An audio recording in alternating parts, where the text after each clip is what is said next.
We have not had anything like that in the history of the United States. So this is an experiment that we've never gone through.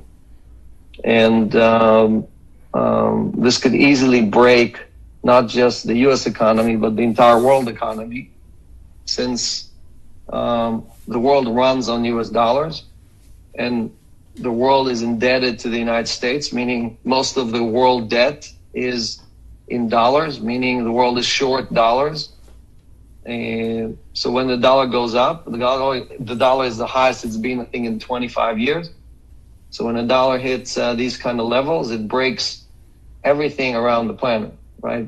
Because countries can't pay their debts, inflation gets out of control, chaos ensues, and so on. So right now there's 40 countries in the world that has double-digit inflation, right? Where we went from a world in which we basically had no inflation, right? Almost everybody in the world had close to zero inflation.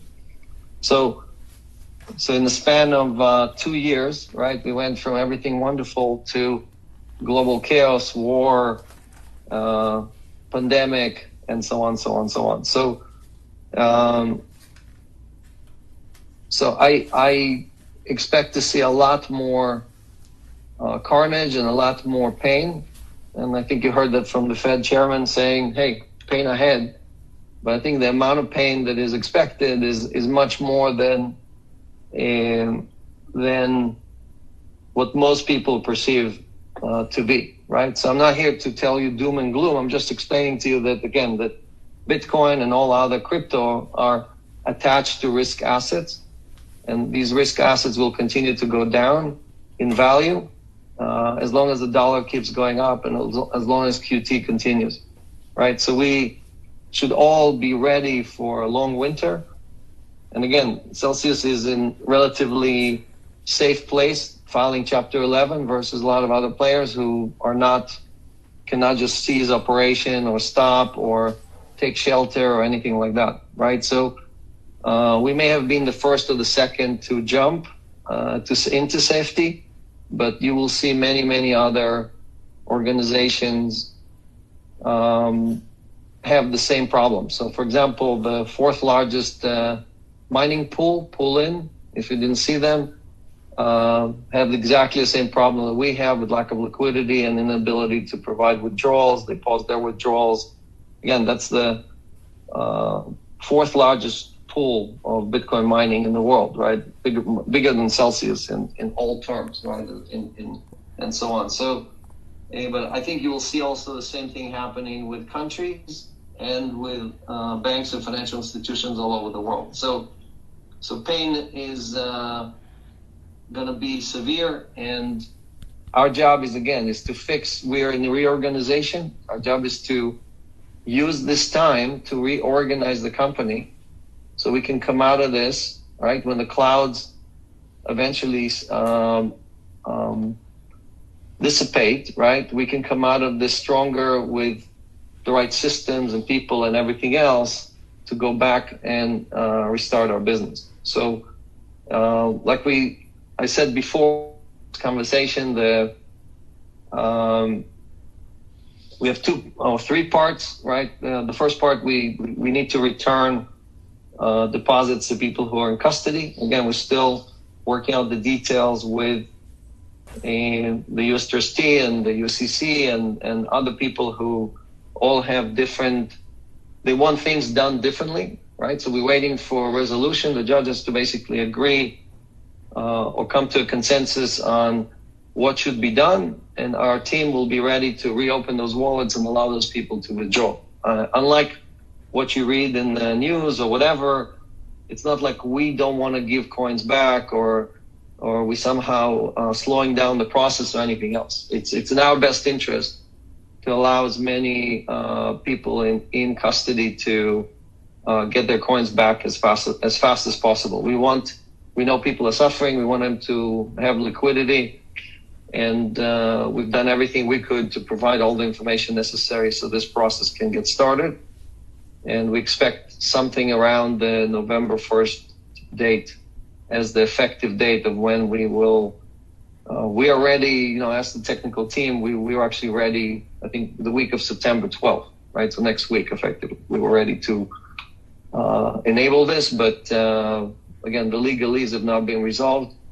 And it's more about, okay, if somebody took a loan, but their assets in custody, are we allowing them, not allowing them, and so on and so on. So it's a lot of little details that need to be resolved. So custody is number one. The second part is returning the rest of the coins. So will coincide with us reopening, right? But that's a separate chapter, right? So how do we return the coins? Who gets what?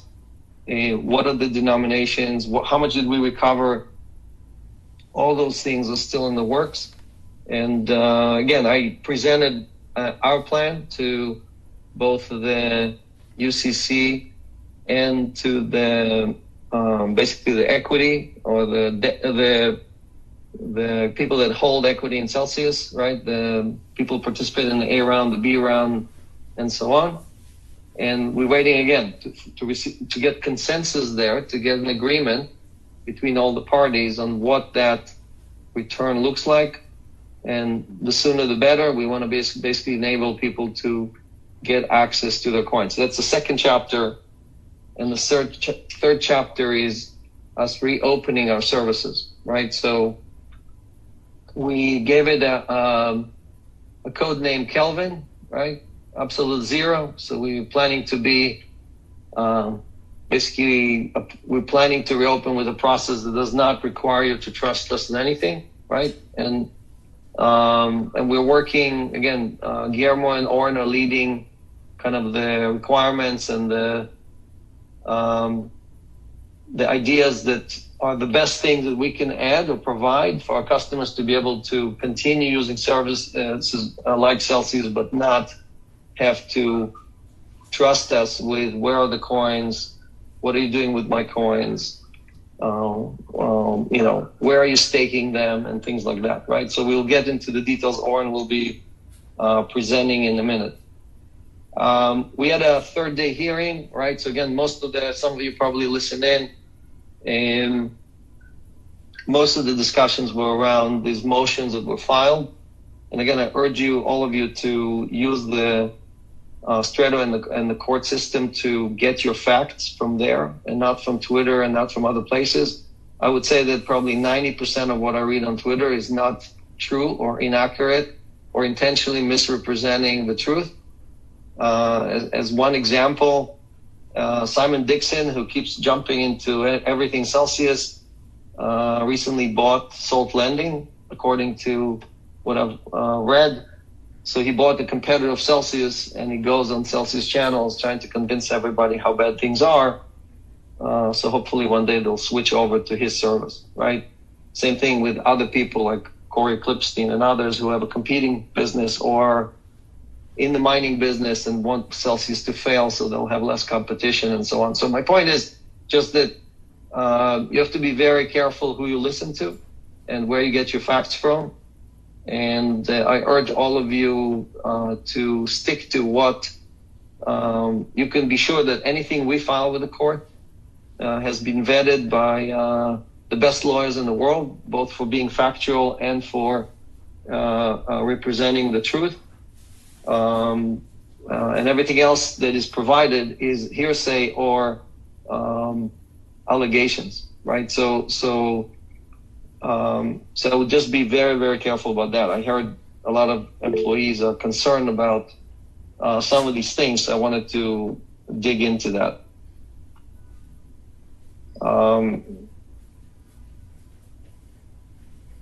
So we filed the new set of financials. If you haven't seen, Chris provided the court with an update. We do an update every few weeks. And again, if you want to know what the size of the hole is, look at those financials. It hasn't changed. It's not like suddenly it went from $1 billion to $4 billion. Just because somebody says that on Twitter, again, doesn't mean it's true. So our assets, our liabilities are more or less the same. They don't move a lot. And our cash position does change a lot. So our cash position increased because we actually collected something like $61 million. And again, these were assets were recorded as stablecoin. We figure out that they're actually cash. So the cash balance is increased and the stablecoin is decreased a little bit, right? And again, if you were listening to the court proceedings, they use the words, oh, you found money that you didn't know where it was. No, we knew all the time where it was. We just had it categorized as stablecoin versus as cash. So all these things matter. And the company has plenty of cash to continue operations and through next year. And we'll be providing additional updates. And as we recover, we wanted to file the most conservative plans that we can come up with to make sure that we can only surprise to the upside versus have bad surprises or negative surprises. And I think since we filed, you'll agree with me that has been the pattern, right? We surprised to the positive, not to the negative, both on the cash, on the coins, on recoveries and things like that. So, and that's our intent going forward, right? We're planning to surprise everybody to the positive.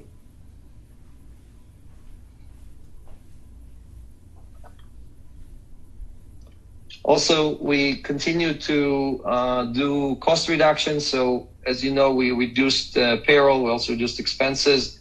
I think we're down by almost 2/3. And the more we can kind of bring costs down, the easier it is for us to reopen. And the easier it is for us to show the UCC and other stakeholders that we can continue the business without having problems, without burning cash, right? We hope that we can run the business being a profitable entity. So we right-size the business for these plans to reopen. And what you're going to see from Oren is in the context of the size that we are right now. I think we're at about 270 people, and we plan to stay at this level to be able to reopen and provide the services that we need for our community. Most of our community, including the UCC, has asked us to continue services, right? If you're listening, if you're joining any of the Twitter spaces, or you've heard what the UCC had to say, they want the company to continue, both because there's value in the company and because they think that these services are valuable, and they want to continue using the loans and the staking and the custody and things like that.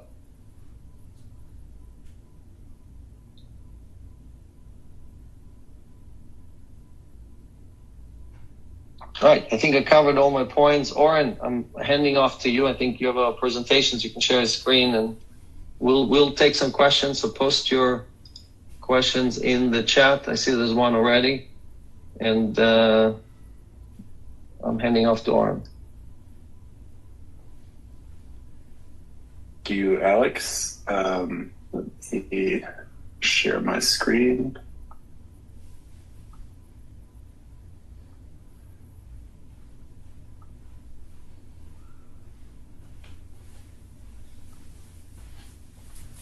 Can everyone see that okay? Well, just somebody message me if you can't, I guess. Yes, we can see. Okay, great. So I think a lot of the times I've been speaking to the company, it's been in my capacity as the Chief Compliance Officer. But for the past few months, I've been working with our product and engineering teams on our product development efforts. And I was thinking a good place to start for talking about how we're thinking about the go forward or what comes next, just to share some of the context for how we're thinking about it. Just Oren, maybe just give people some background, because again, there's a lot of people who didn't get to meet you, and so just give them a little bit of background of your experience. Sure. Yeah, been working in financial services for about 20 years.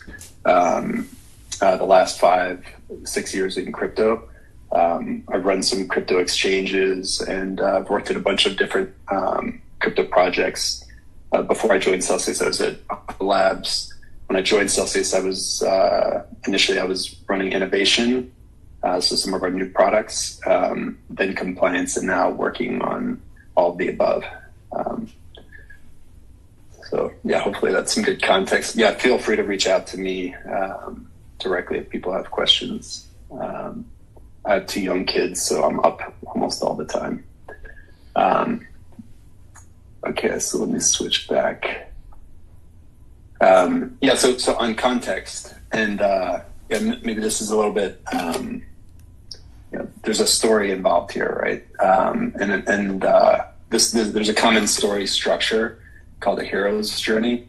Kind of follows a call to action, right? Like this hero has a mission, something that they want to accomplish. They experience some initial success. They stumble, fall short in some way, and have this dark moment, right?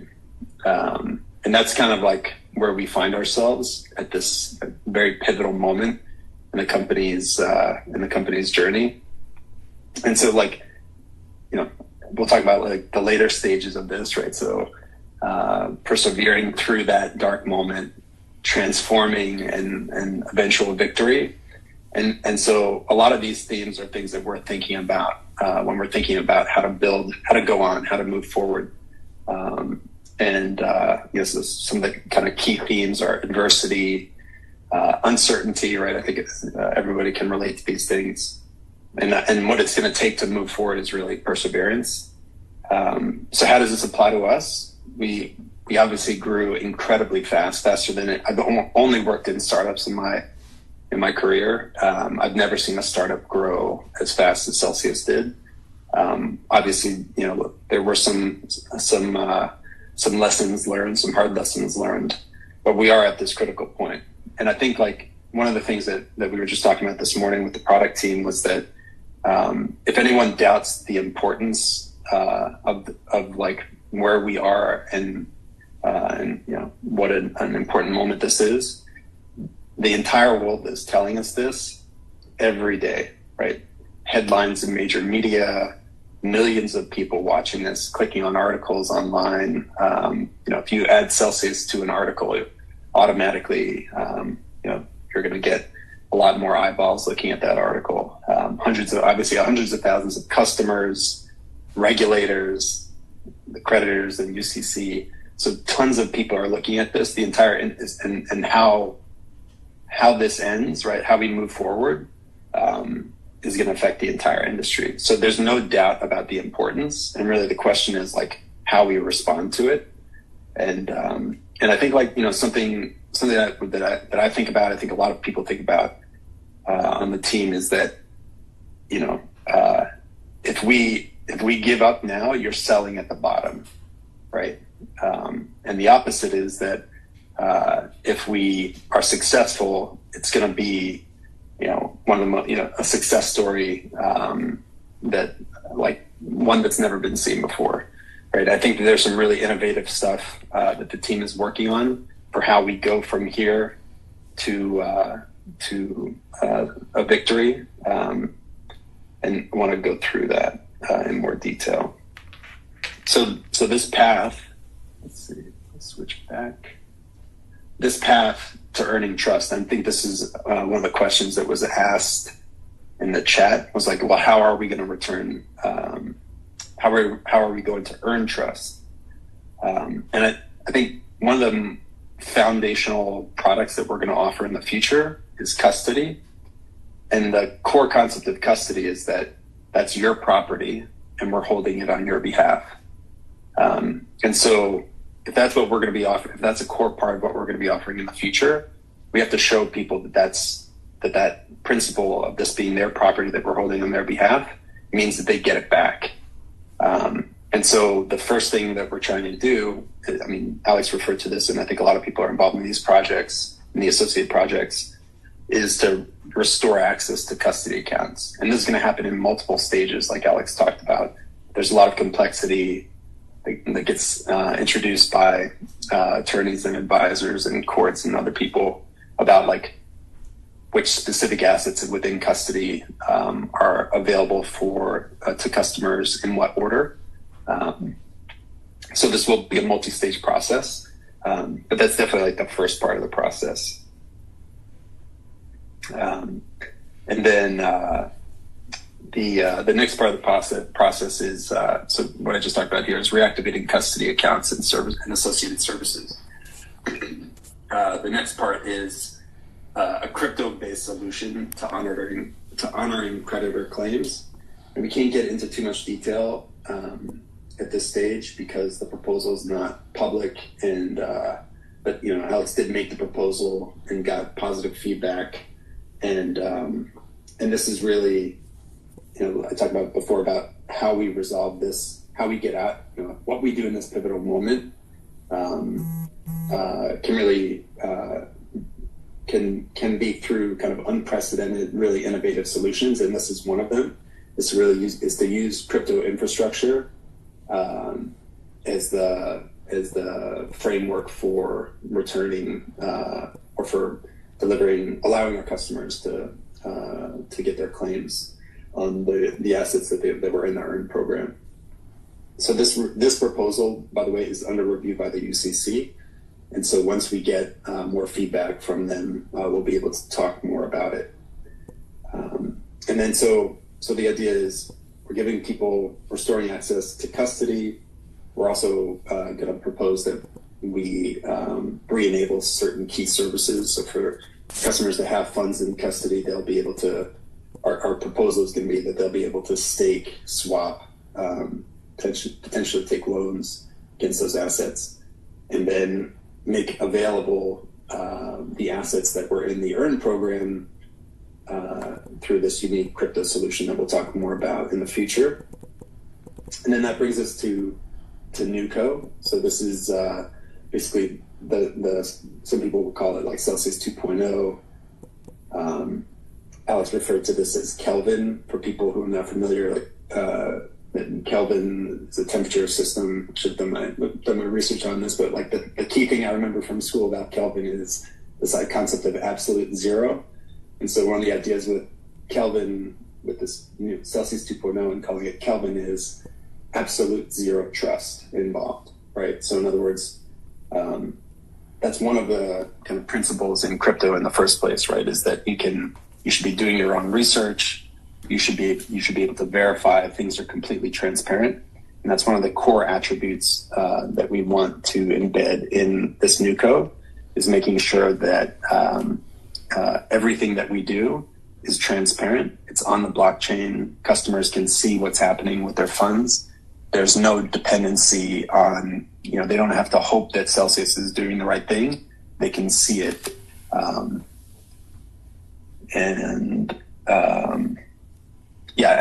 And basically building on top of that, we would offer a new set of services. So I'll talk about go into some more detail. Actually, before I do that, maybe I'll pause for questions. Any questions so far? Switch over. But yeah, go ahead. I just have a question. If we go with this plan live, how this will create a revenue for our company if we start offering custodial services? The gains will not be high as used to be in the past, if I figure out this correctly. Yeah, I mean, most businesses in crypto today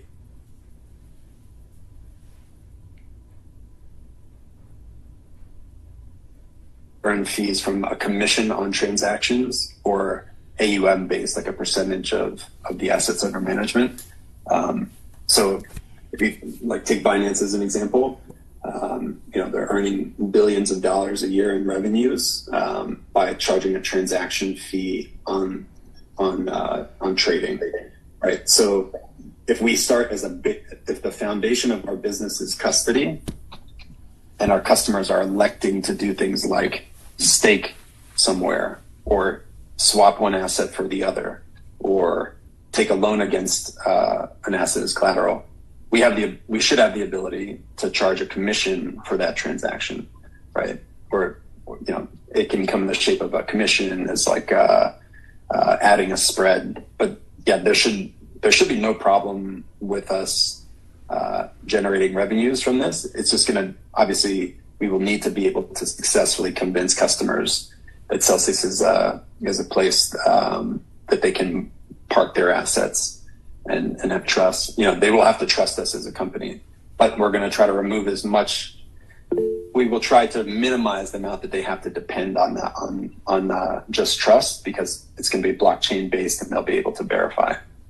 I'm just curious about the trust component of all of this, that haven't we built a business by telling our customers that we're not going to institute fees or charge them to get their money out? And by completely switching our business model to a fee-based, commission-based program, isn't that a violation of the trust of the customers that we got for the first couple of years we were in business? And if, we're going to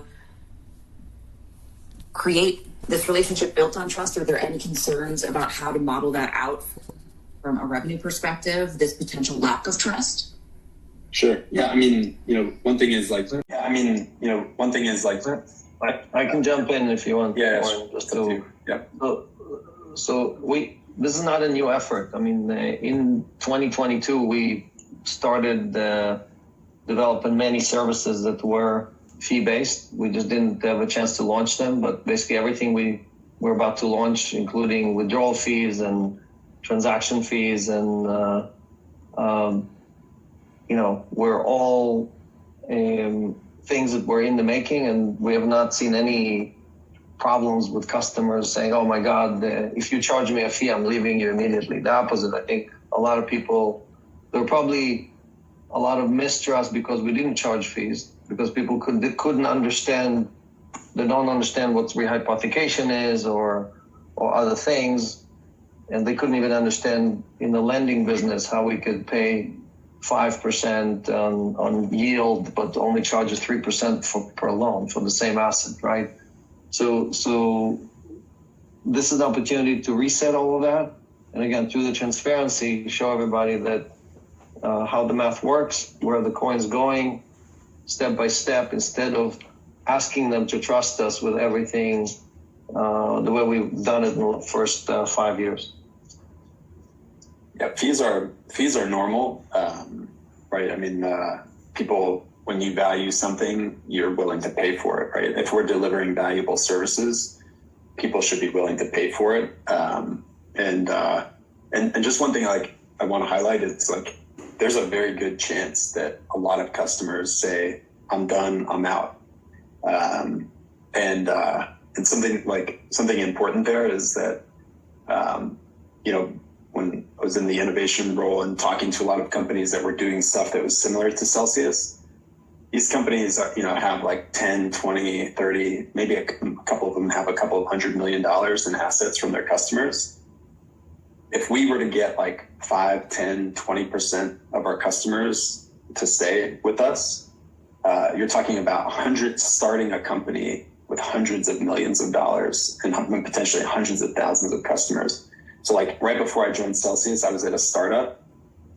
I mean, to start a company with a million people, millions of people looking at, we have like instant awareness. We have a set of customers. We have assets that generate revenue.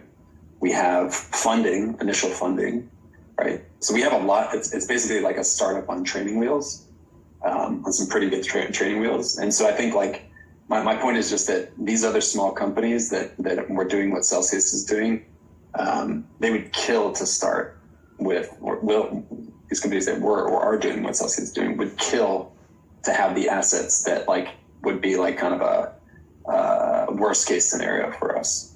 So I think it's just something to keep in mind, is that like, because we hit this high water mark of 30 billion, people think about our business shrinking as the end of the world, while a shrunken version of Celsius is still a bigger business than a lot of the other companies out there. And it's a great position to be in from a startup perspective. Yeah, just to add to that, I don't know if you guys saw, but Inc. magazine published their list of the 5,000 fastest growing companies in the United States. Do you know who was number one on the list? Anyone? Post it on the chat if you've seen it. Right, so Inc. does a ranking every year of who is the fastest growing company, right? BlockFi was ranked as number one, right? With something like 240,000% growth over a 5-year period. Celsius grew faster than BlockFi. We just didn't apply for Inc. magazine, right? And BlockFi went to the same thing, right? BlockFi issued, the two largest lenders to Three Arrows Capital, you can check it on Google, was Genesis at $2.4 billion. They lent $2.4 billion to Three Arrows, and BlockFi with 1.3 billion in loans, right? So one bad decision caused BlockFi to basically almost go out of business. They got bailed out by FTX, and they didn't have to file Chapter 11. But if they were not bailed out, they would be in Chapter 11, just like Voyager and Celsius and everybody else who was stuck in the same situation. But my point is to Oren's, to what Oren was saying before, is that obviously we provided a needed service, and we grew faster than we could manage. We had an opportunity now to reorganize, and I want to stress that. Like how many of you drink Pepsi versus Coca-Cola? At least a third drinks Pepsi. Raise your hand if you drink. Here we go. We see a few people. Well, Pepsi filed for bankruptcy twice, right? Does it make the Pepsi taste less good? Right? Delta filed for bankruptcy, right? Do you not fly Delta because they filed for bankruptcy? So the point is, it's not a bankruptcy filing is a test for the company. It's a test of should you come out or should you disappear? And if you want to know if we should come out, just go and join any of the Twitter Spaces or Reddit or other channels in which the Celsius community is talking to each other about Celsius. All right, Zach, one of our ex-employees, had a session yesterday. There were something like 700 people on it, and people were basically, they had more camaraderie than we sometimes have inside the company. Okay, supporting each other and asking for obviously the company to reopen.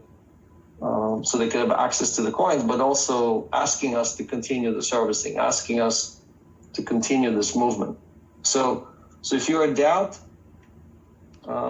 listen to the community, because we've built this company for them, right? And yes, we had some mistakes. Yes, we had. If you read my declaration, I bear it all out there.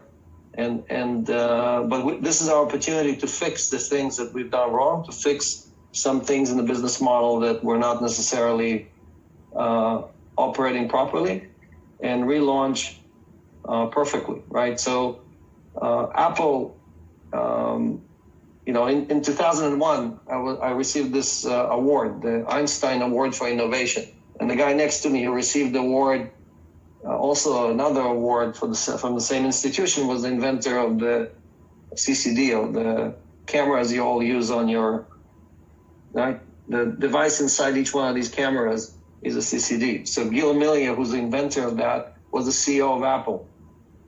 And he already drafted the paperwork to file Chapter 11, right? Apple almost filed Chapter 11. Don't believe me? Google that, right? Steve Jobs jumps in, right? He saves the company, cuts the products by 80%.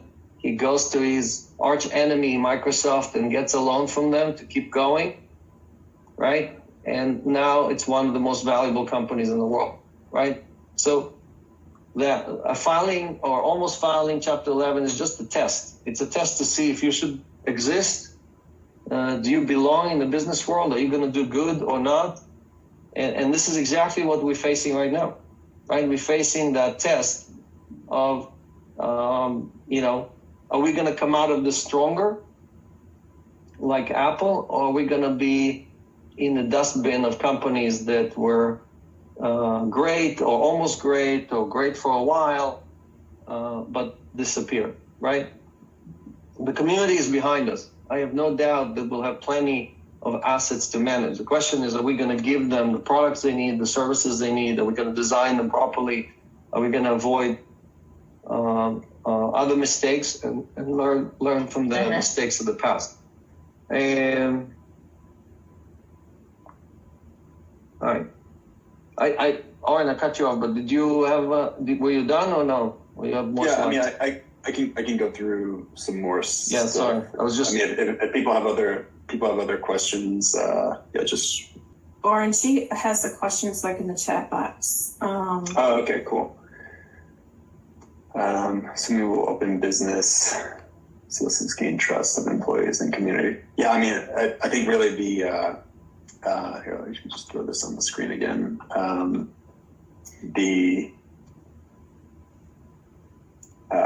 Sorry.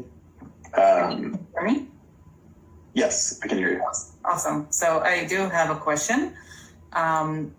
Firstly, I posted it in the chat. Firstly, it's really nice to hear that there's so much optimism for us to keep on working, let it be at Celsius or any other name.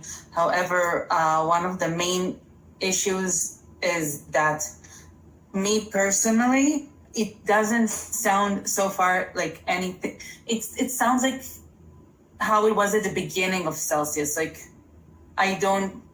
all of the promises of transparency and all of that, it's like, it sounds like the beginning of Celsius, and it's undisputable that Celsius is one of the most, if not the most, rapid growing companies in our time. However, it doesn't sound like there is, I don't understand how are we supposed to treat it? Like, what is it? What would be the service? How you guys are gonna gain back our trust as employees who saw their friends, sometimes even family, getting booted out because of mistakes that were done? I just don't hear that. And this is something that really personally bugs me. Yeah, I mean, I was, before this presentation last night, I was looking at rereading our white paper, before I joined the company. And it's something like, to your point, is like, the reason why the company was started still exists, right? Like that problem still exists. No one has solved that problem. As far as I can tell, no one is really interested in solving that problem. And I mean, I bet it's one of the things that like motivated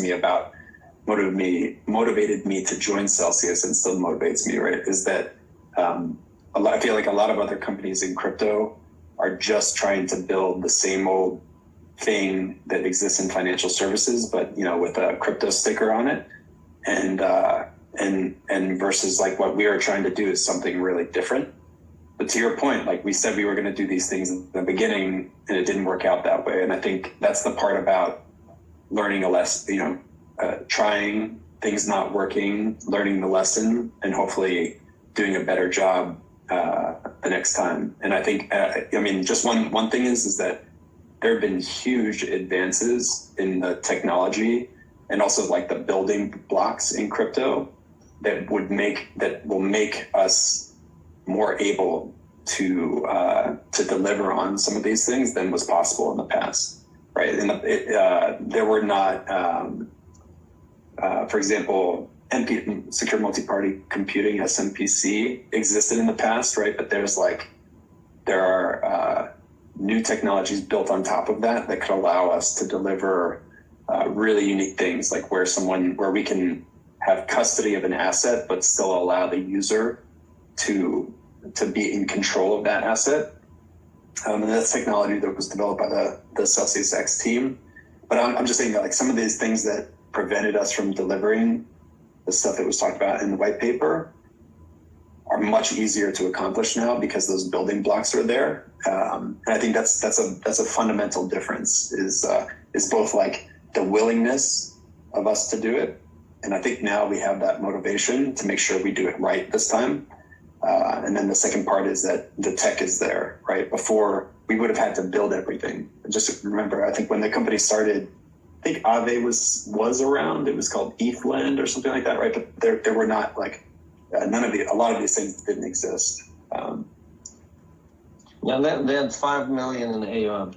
So when we started, but to add to what Oren is saying, so most of us at Celsius are kind of, I would say, sophisticated or heavy users of crypto. How many of you know how to set up a multi-sig cold storage wallet? Right. So if I want to store my coins, but I want to have multiple signatures, multiple signers for security reasons, and who do I trust to be the other multi-sig? Like Vitalik has this. Two of the members of our security team raised their hands. So right. So there's two out of yeah. So Vitalik, for example, has one of the signers is his father, and has other signers that he hasn't disclosed, but basically has, I think, 6 signers for anyone to move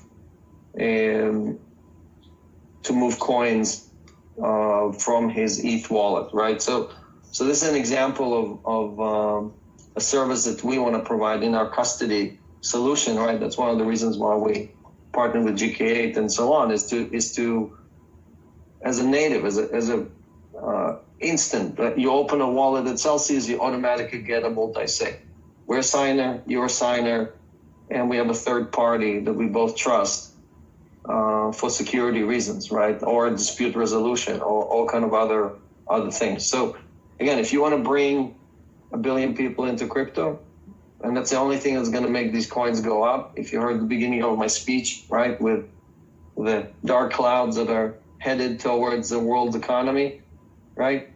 Eventually people will say, oh, I can't trust the dollar, I can't trust the euro, I can't trust all these other things, but it hasn't happened yet, right? So today, if you do a chart of the dollar, you will see that Bitcoin does exactly the opposite. If the dollar goes down, Bitcoin goes up, and if the dollar goes up, Bitcoin goes down, right? So we need to, again, bring all these people in. One of the key things, to Oren's point, that we haven't sold, no one has sold, is key management, right? One of the reasons we filed Chapter 11 is because Fireblocks lost our keys for ETH, right? So all these things, even us and Fireblocks have problems managing keys, right? And Stakehound and so on and so on. So this is not something simple. It sounds like it's simple. It sounds like, people sold it 10 years ago. But the reality is that we haven't. And if we, the pros, can't manage it, then how many people out there can manage it, right? 20% of all Bitcoin holders lost their keys, right? So you can't have an industry. Imagine, again,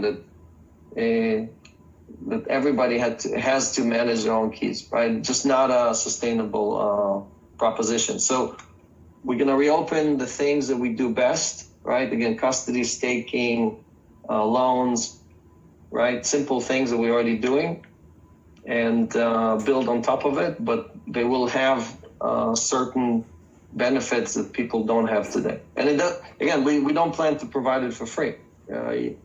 You want the multi-sig, you'll pay $50 a year or something like that to have that set up in the Celsius environment. I want to just flash something on the screen, and just to talk about, just for a second, why, I was talking about the claims solution that we have and why we can't talk about that. And this is with my compliance officer hat on. I've mentioned this in the past, is that because some of these things are in discussion with regulators and the UCC and other people. If we present this stuff, to the company, and someone takes a screenshot and posts it or somehow releases this information, that can seriously and negatively impact those discussions, right? It can basically cite, a regulator or somebody might hear of this and say, wait a second, you guys are thinking about doing what?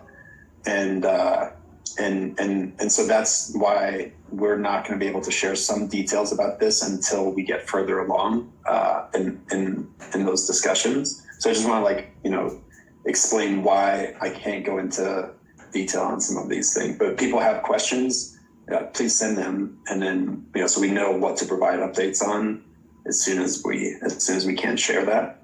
But I hope that makes sense to everybody. Why, right?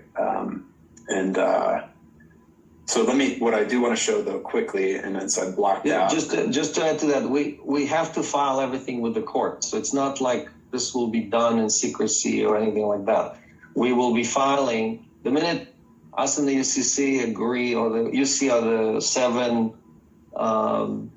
unsecured creditors or people that hold coins on Celsius that represent all of our customers. The minute they agree to the plan, right, we will file together a joint proposal. The judge has to approve it, other people have to approve it, and it will go effective. So you will see that filing. And again, we're trying to get all that stuff done. I think in the last all hands we did, we showed you kind of the timeline. It's also on Twitter, right, of what happens when in the bankruptcy process. So we have 120 days to file a plan, and we're trying to file that plan with the UCC, with our creditors, not just file a Celsius plan. And so that's kind of like the timeline that we're expecting. We might ask for more time, but we're trying to get that done in the first 120 days. Go ahead, Doran. Yeah, I was just gonna just maybe talk briefly about the NewCo again. Let me just put this on the screen again. Sorry. There we go. So one of the important things, I think like an important thing to address, like on the phone with everybody, is like some people will say, well, why don't we just give everything back? Convincing customers to come again, trying to earn their trust, it's too big of a challenge. We shouldn't do that. And so first of all, like if, again, I think a lot of people join Celsius because you're motivated by the mission, right, of giving people who normally wouldn't have access to some of these financial products, access to them, right? So that's mission number one.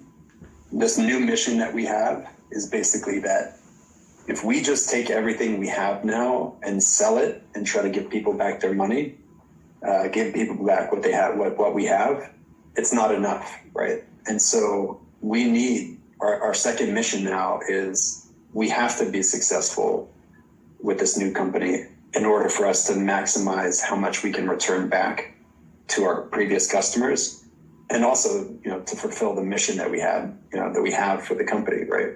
So like this, I just want to like emphasize this, that it's like us making NewCo successful enables us to deliver on our obligations to our customers, right? So it's not, again, like that, what I said at the beginning about this like pivotal moment, like walking away from this is selling at the bottom and everybody loses, right? And so this NewCo is really about fulfilling our obligations and also continuing on our journey towards this mission of expanding access to financial services.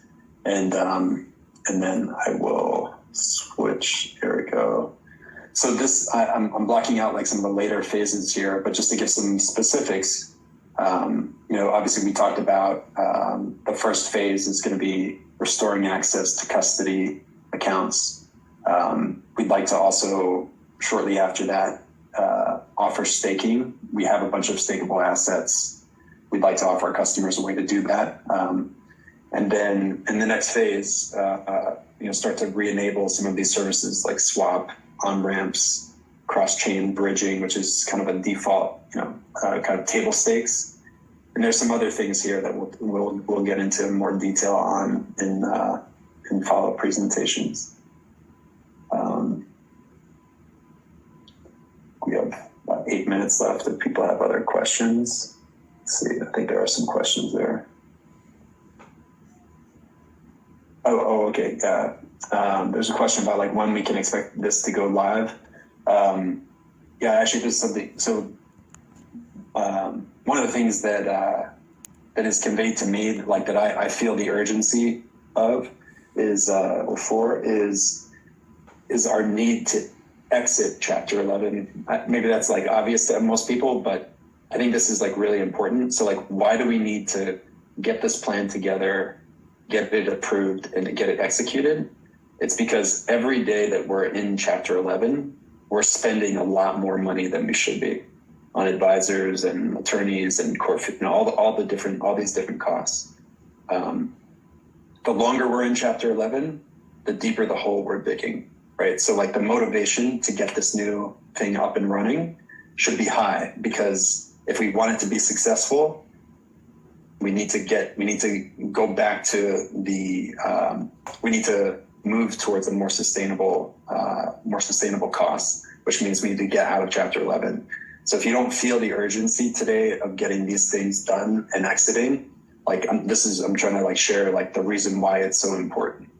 And so in terms of the timing, it's basically as soon as we get the plan together, as soon as we start executing, as soon as we get the approvals necessary, that's what will dictate when we can exit and when we can launch these things. But I think that Alex sent out a summary of the third day hearing. We submitted a motion for the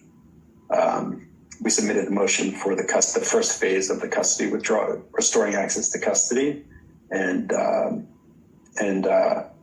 would just guess that it's going to be sometime around November when that actually is approved and we're able to flip the switch and turn things on. And then Anvar asked about rebranding. I certainly think so, but this is one of the many questions that needs to be answered. Yeah, we would like the community to tell us if we should rebrand or not. So one of the things the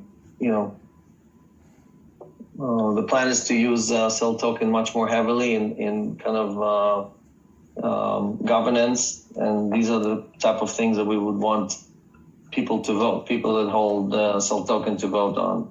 So those are the, going to be many questions we'll be asking the community going forward.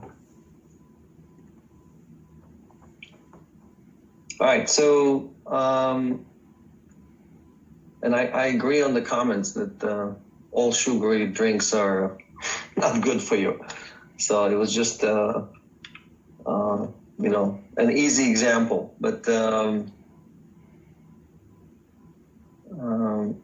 focus on institutional clients. Again, I think unlike what you read everywhere, we have not seen the institutional customers show up. So I think everyone who just focused on institutional had a hard time, and anyone who focused on retail became one of the fastest growing companies in the United States, right? So we don't want to fix what's not broken. Retail is the story. We just need to stop doing the things that we didn't do well, areas where we lost money or we couldn't execute well, and do more of the things that we've done very well, right? Retail loans, right? They were all over collateralized. We never had a problem there. Our customers love that service. Those are the things we want to continue doing, emphasize. Staking, another example, custody, a big problem that exists out there. So those are core services that I think everybody needs.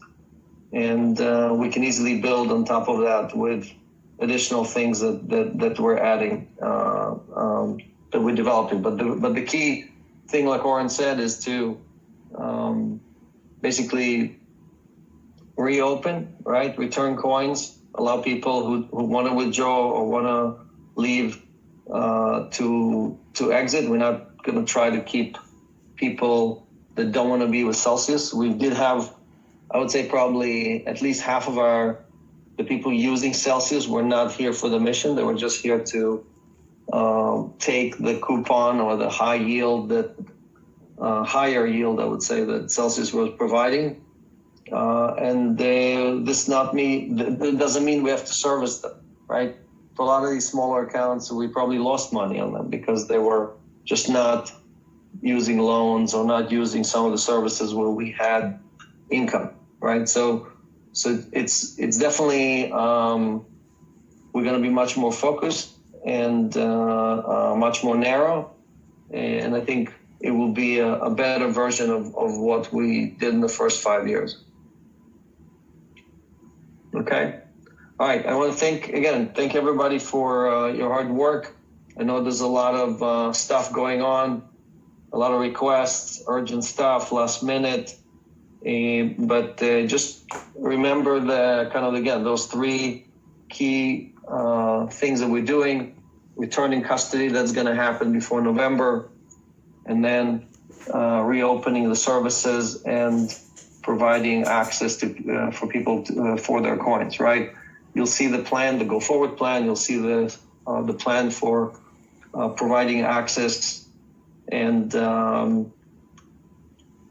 basically, again, we want to get there as quickly as possible, but we want to get there organized. We want to use this time that we have right now to fix a lot of the operational and other issues that we had.